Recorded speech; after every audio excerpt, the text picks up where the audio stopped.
আমরা হচ্ছে এখানে ঘুরতে এসেছি। এই যে দেখে নাও সবাই আছে, এই যে এদের আমাদের পাশে এখানে বসে আছে। আর আমিও ভিডিও করছি, এটা হলো ক্যামেরাম্যান। তো দেখো বাইরেটা একটু বাজে কিন্তু তাও ভালো লাগছে।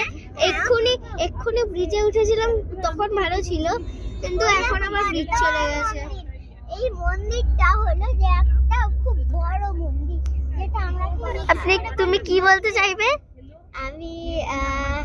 আমি কিছুই বলতে চাই না, জাস্ট বলতে চাই যে কিছুই না। ওকে, কিছু বলবে এই ছোট বাচ্চাটা? Hello guys, I am go to our the hotel and the 3 days. Okay, so ও বলতে চাইছে যে কি হচ্ছে আমরা 3 দিনের জন্য হোটেলে থাকছি। তো মানে হোটেলে থাকছি না, ঘুরতে যাচ্ছি, তো সেইটাই। তো আমি বলতে চাইছি যে কি হচ্ছে আমার অনেক ভালো লাগছে। Tata bye. আমি একটা ব্লগ বানিয়েছিলাম যেটা আমি থাকবো না, আমি তাও ঠিক আছে বাই।